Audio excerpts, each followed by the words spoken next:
Astrologer অনন্যাদি YouTube চ্যানেলে আপনাদের সবাইকে স্বাগত। আজকে কি নিয়ে বলবো বলুন তো?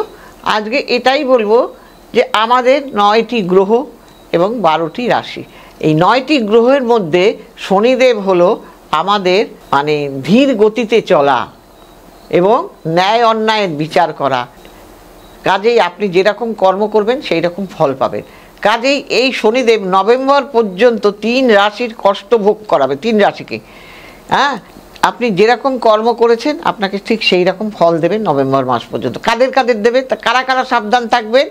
তারা হলো কুম্ভ রাশি। প্রথমেই বলবো, স্বাস্থ্য নিয়ে আপনাদের চিন্তা থাকবে এবং আপনাদের যে কোনো ঝামেলার মধ্যে আপনারা জড়াবেন না, আপনারা অশান্তির মধ্যে থাকবেন না, কোনো অশান্তির কাজে যাবেন না, শত্রু সক্রিয় আপনাদের হয়ে উঠবে।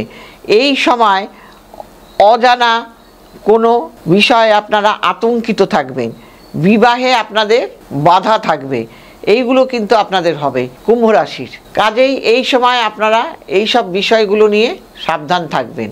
আবার এইবার বলবো মেষ রাশি, আর্থিক দিক থেকে ক্ষতিগ্রস্ত হবেন, সম্পত্তি নিয়ে বিবাদ বাড়তে পারে আপনাদের, অধিক রাগ আপনারা এড়িয়ে চলবেন। বিনা প্রয়োজনে, কোনো প্রয়োজন নেই অকারণে আপনারা ঝামেলায় জড়িয়ে পড়তে পারেন। কাজেই কোনো ঝামেলা দেখলেই সেখান থেকে আপনারা এড়িয়ে চলবেন। কাজেই কোনো তর্ক বিতর্কেও আপনারা জড়াবেন না।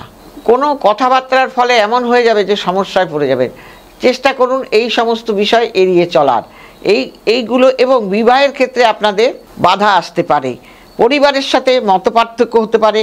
কোনো সিদ্ধান্ত নেওয়ার আগে ভেবেচিন্তে নেবেন, সতর্ক থাকুন, নয়তো কিন্তু ক্ষতিগ্রস্ত হতে পারেন। এইবার বলবো কোন রাশি? এইবার বলবো আমি বৃষ রাশি। বৃষ রাশিদের ক্ষেত্রে কিন্তু সম্পত্তি নিয়ে ঝামেলা বাড়বে, আর্থিক ক্ষতি হবে আপনাদের, অতিরিক্ত ক্রোধ, আপনারা ক্রোধী। এমনিতেই বৃষ রাশির মানুষেরা বড্ড ক্রোধী, ষাঁড় গরুর মতো, লোককে একেবারে রাগের তালায় গুটিয়ে দেবে। ঠিক সেই জন্য ক্রোধটাকে এড়িয়ে চলবেন। বিনা দরকারে কারুর সঙ্গে তর্কে জড়াবেন না। স্বাস্থ্যের দিকে নজর রাখবেন। কোনো সমস্যা কথা বলার আগে সেই সমস্যাটা মিটিয়ে ফেলার চেষ্টা করুন। সবাই ভালো থাকবেন।